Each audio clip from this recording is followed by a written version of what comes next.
Okay, we are back. We are in section 7.1 and 7.2. We are going to be looking at example 2. And remember, we are looking at transverse shear in a beam due to bending, VQ over IT. And because we're looking at bending, we're going to keep going back to chapter 6 to reinforce those skills and look at that normal stress that's developed. So let's read the problem. We have a laminated wood beam consisting of 8 2x6 planks glued together to form a section 6 inches wide by 16 inches deep. If the allowable strength of the glue is 130 psi, determine the maximum uniformly distributed load W that can be applied over the full length of the beam, 23 feet. The shear stress in the glue joint at H, which is located 4 inches above the bottom of the beam and at a distance of x equals 42 inches from the left support. Assume the beam is subjected to the load W, determine in part A, and then find the maximum bending stress. Okay, so if I want to design for the glue, then I know that this whole length is 23 feet. And I need to be careful when I'm working with beams that I have things that are given as feet. And we need to recognize that we may actually need inches. Okay, so that is my total length. I have 1, 2, 3, 4, 5, 8 2x6s that are glued together to make my beam, and I have an allowable shear stress of the glue of 130 psi. So I want to determine the uniformly distributed load over the 23 feet. Then I want to determine the shear stress at point H, which is located 4 inches down at a distance of x equals 42 inches. So if I'm looking at this beam right here, the first thing I always start with is equilibrium. And I already gave you all those. So if I have a uniformly distributed load, I know that the area under that load is W times L, which means each reaction, because of symmetry, has to be WL over 2. And when I put those on and draw my shear, look, my maximum WL over 2, it decreases till we're in the middle. Here, our shear equals 0, which usually reflects a turning point for our moment and a maximum. So my maximum moment has an equation that's based on the area under this curve. So the area under this curve to get my moment would be 1/2, it's a triangle, 1/2 base L over 2 times height, WL over 2. And that's where I get the WL squared over 8 for my maximum moment. So when I'm doing the glue shear, I have to recognize where do I have my maximum shear. It's occurring at my reactions. Okay, so I now have my shear in terms of that unknown W value. When I am looking for the shear stress at H, I have to recognize that I am 42 inches over from the left. So this is 42 inches, okay? If the whole thing is 276 inches, then this length right here, 276, 2 divided by, is 138 inches. And that being said, this distance right here, it's going to be 138 minus 42, which is 96 inches. And that'll be important in just a minute. But this is where I want to find part B. So I need the shear here for part B, which is that shear stress at H. And then I'm going to come down here. I can see that I have a positive moment. So my curvature is going to be compression tension, and my maximum occurs at the peak. Okay, so let's get started with the rest of the problem. Hold on, do that a little bit. Okay.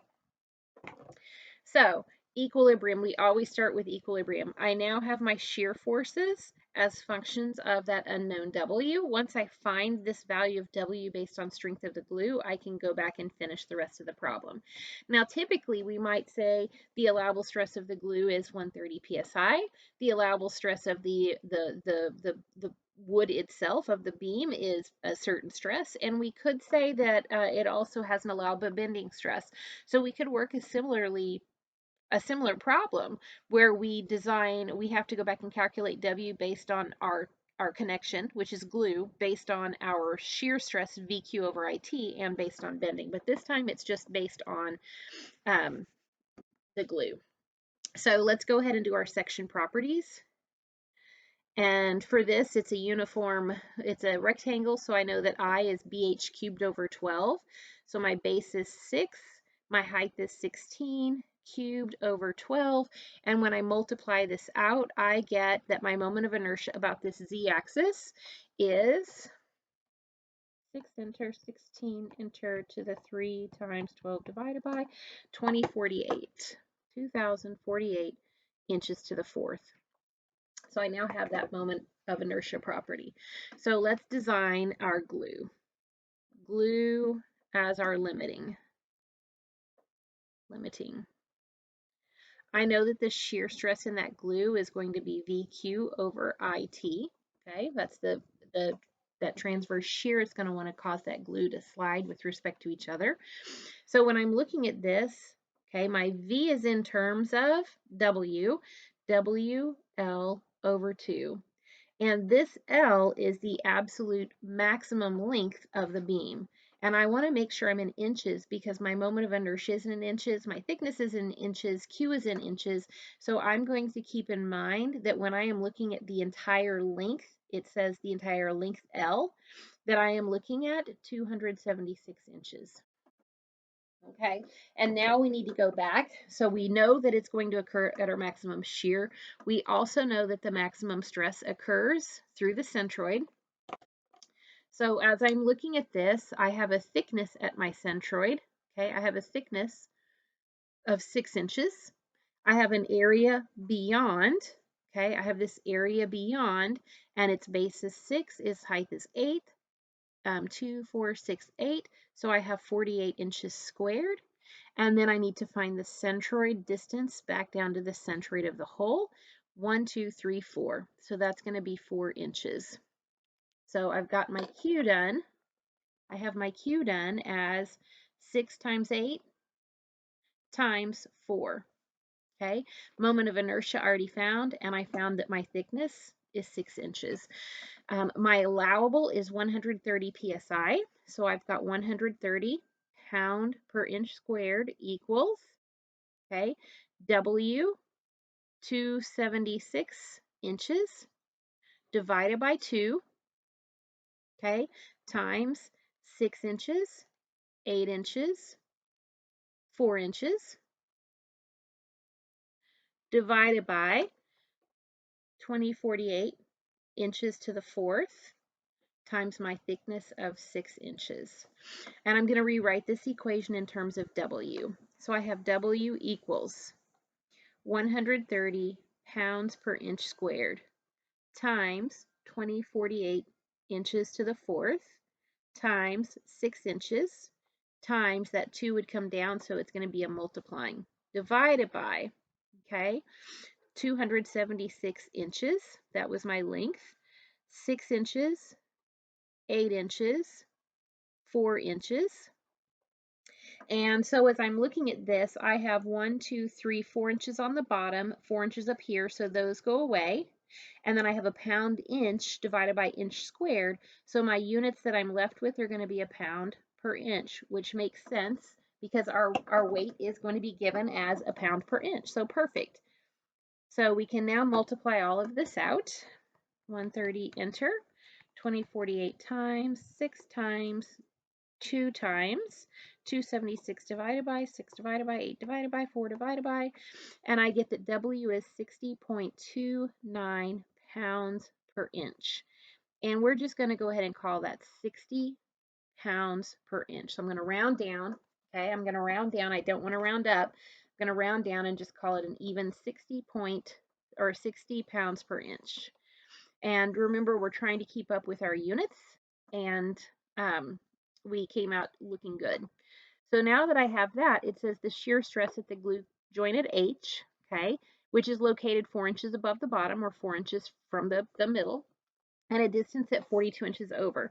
So I know what my whole shear value is here because I can now plug in 60.29 pounds per inch times my whole length divided by 2.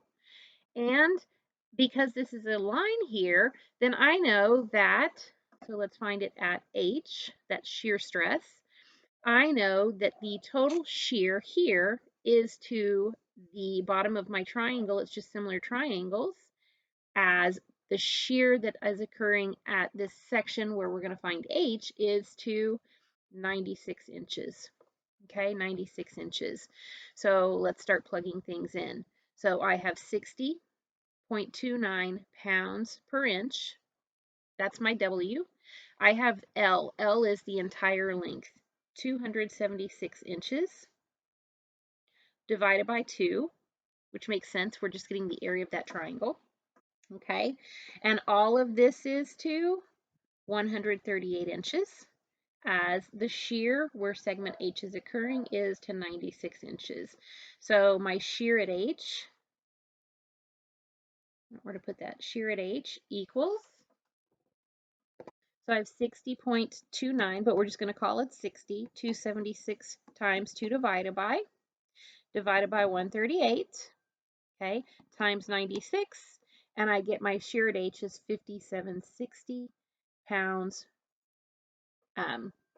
It's just 5760 pounds because these inches go away, and then I have a pound per inch times inch that goes away, so I'm left with literally 5760 pounds for my shear. So now if I want the shear stress, I know it's VQ over IT. I have 5760 pounds. That's my shear. So let's go back up and look at Q. If I'm looking at H, I'm going to have a thickness of 6 inches, area beyond. So my area here is 6 times 4, because that's going to be 4. And then my Y is going to go from the centroid to the centroid of that cross-sectional area. So I have 2, 4, 6. Let me come back up. So I have a Q of my area was 6 inches times 4 inches. And then I have that moment arm of 6 inches, okay, divided by I, 2048 inches to the 4th, times my thickness of 6 inches. So I can calculate my shear stress, 5760 times 6 times 4 times 6 divided by 2048 divided by 6, and I get a shear stress of 67.5 psi. So that's the shear stress that's occurring. And, you know, it should be less than the 130 we designed for several reasons. First, we've moved it away from where my connection is, so we have a smaller shear at that point. Second, we aren't looking at the total area above the centroid. We are looking at a much smaller area because we have removed ourselves from the centroid and we were looking at the shear stress at H.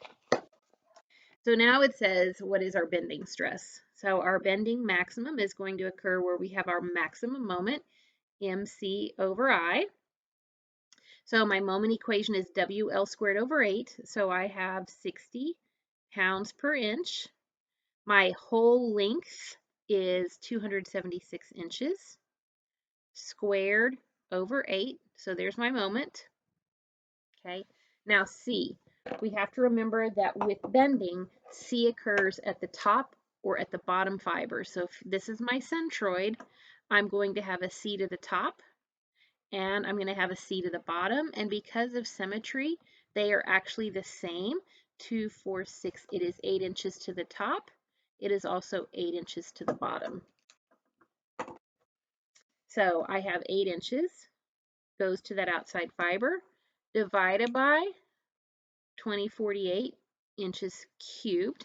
So I get that my maximum normal stress, I'm going to have tension and compression. I'm going to have both of them. So plus or minus 60, enter 276 times WL squared divided by 8 times 8 divided by moment of inertia. And I get 2232. Let's just call it that, 2232 psi. So again, my tension and my compressive stress are the same because of the symmetry on the cross section. And there's my final answer.